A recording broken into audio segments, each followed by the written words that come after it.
Prabowo dan Bu Mega akan ketemu, sinyal PDIP akan bergabung. Sinyal bahwa dua-duanya negarawan.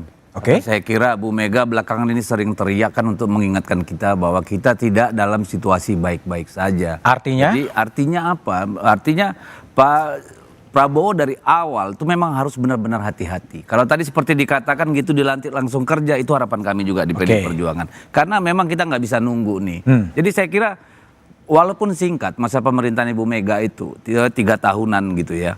Tapi lihat, kita bisa keluar dari krisis ekonomi yang luar biasa. Kita bisa keluar dari krisis sosial yang begitu luar biasa. Nah, kalau mau mengikuti apa yang isu yang sekarang tadi dikatakan itu akan melar sampai 44, lalu banyak wamen-wamennya. Saya kira Pak Prabowo, saya ingin pesan nih sebagai orang politisi, tolong Pak, nggak usah. Nggak usah? Nggak usah. Kenapa? Karena kita belajar, coba lihat. Dari proses pemerintahan Gus Dur, di mana beliau kalau nggak salah itu membubarkan 2 kementerian. Akhirnya apa toh kembali lagi, dan selama 2 tahun itu terjadi kekacauan luar biasa nih di birokrasi kita. Lihat periode Pak Jokowi, bagaimana dia membentuk badan-badan atau wamen-wamen dan segala macam. Wamen tuh nggak ada yang efektif.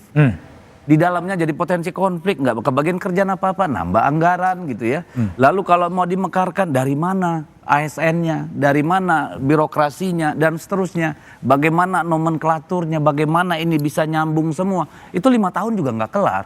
Artinya Pak Prabowo justru akan kehilangan advantage tadi untuk menjadi kabinet yang efektif gitu. Jadi untuk kepentingan Pak Prabowo sendiri dan kepentingan negara ini, kalau saya justru harus lebih ramping. Setidaknya sama dengan yang sekarang gitu ya. Karena apa? Nggak bisa kita tidak punya kemewahan pemerintahan Pak Prabowo ini untuk mengatakan melakukan eksperimentasi ini dengan nambah melar begitu banyak gitu ya. Karena butuh apa? Butuh bagaimana menyatukan biar koheren semua lembaga-lembaga dan kementerian itu nggak mungkin bisa terjadi dalam 5 tahun. Mbak Putri, kalau tadi hints disampaikan oleh Bung Daniel bahwa Pak Prabowo dan Bu Mega akan ketemu, Golkar melihatnya gimana ya? Khawatir juga kursinya berkurang itu kalau PDIP masuk?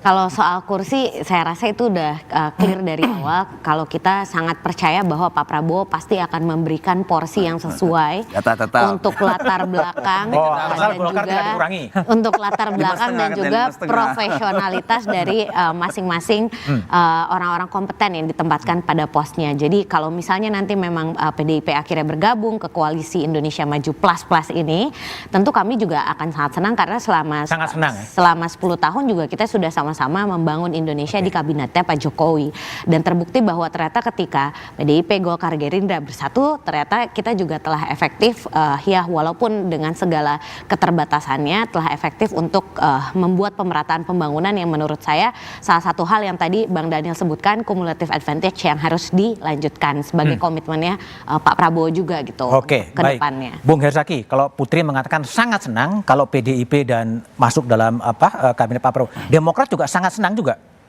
Ya, kalau dari kami ya jelas hari ini presiden terpilihnya adalah Pak Prabowo. Dan seperti disampaikan oleh Pak SBY, setiap pemimpin selalu ingin memberikan yang terbaik.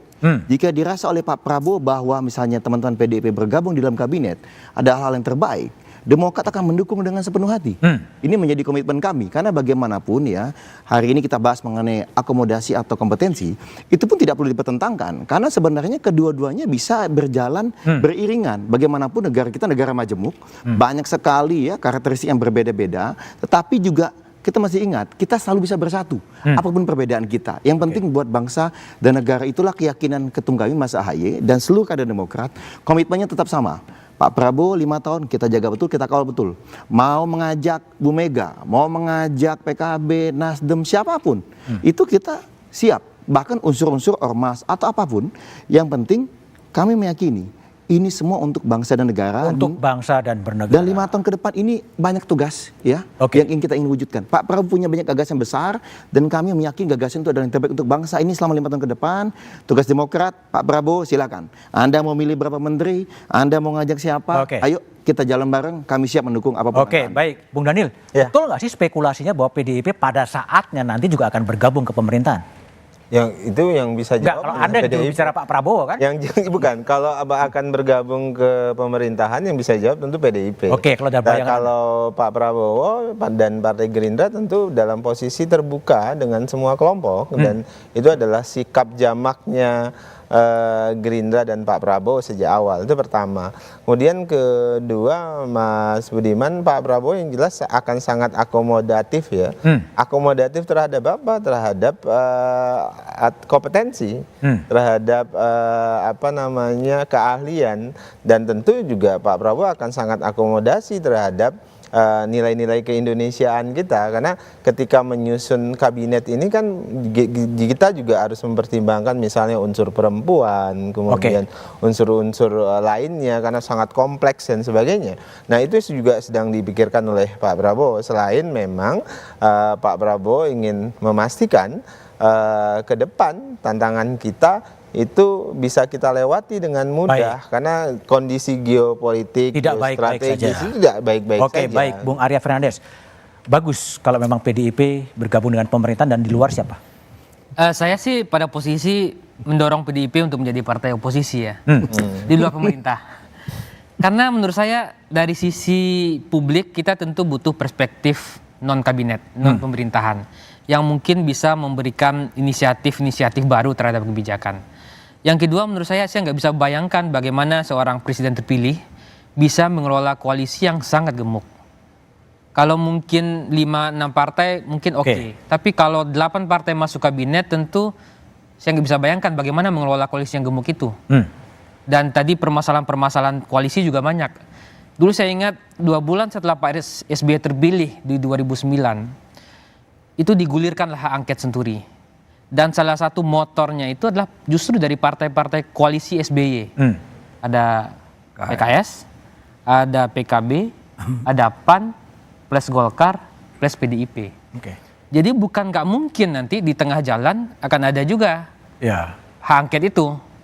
Yang ketiga menurut saya adalah soal kita nggak bisa bayangkan bagaimana kemudian di tahun ketiga, tahun keempat, yang mungkin beberapa bulan lagi menjelang pemilu, partai-partai akan sibuk saja untuk menyiapkan dengan putra-putra mahkotanya. Apalagi misalnya kalau misalnya yang masuk kabinet itu adalah ketum-ketum partai, tentu mereka mungkin ada yang mau nyapres, ada yang mau nyalek, ya. Jadi saya kira di tahun pertama ini saya kira mungkin lebih baik Pak Presiden terpilih kita, Pak Prabowo, lebih betul-betul memberikan atensi untuk urusan domestik ya. Selain karena kita lihat belakangan Pak Prabowo lebih banyak pada isu internasional, tapi mungkin isu domestik mungkin Gibran menjadi penting juga. Yang domestik Gibran nanti. Nah, itu gimana tuh, Bang Deddy? Ya udah. Lu tanya Thank you. Oke, Bung Arya, Bung Deddy, Bung Mbak Putri. Mungkin sedikit. Enggak pendek. Mas Budiman, ya pendek aja. Saya kira soal PDI Perjuangan di dalam atau di luar pemerintahan, saya kira komitmen kita tetap. Bagaimana pemerintahan ini bisa melaksanakan tugasnya dengan baik, kepentingan bangsa dan negara bisa terjaga. Saya kira itu komitmen kita. Oke, indah semuanya ya. Oke, baik. Isu kabinet saken atau non saken bukanlah isu penting bagi publik. Melunasi janji kemerdekaan, mengatasi kemiskinan, menghadirkan keadilan dan kesejahteraan rakyat adalah misi suci seorang pemimpin yang telah diberi mandat oleh rakyat. Pemimpin tak perlu lagi direcoki dengan urusan teknis, birokratis, administratif kementerian yang mungkin akan sangat melelahkan. Demikian Satu Meja di Forum malam ini. Sampai jumpa pekan depan. Selamat malam dan terima kasih.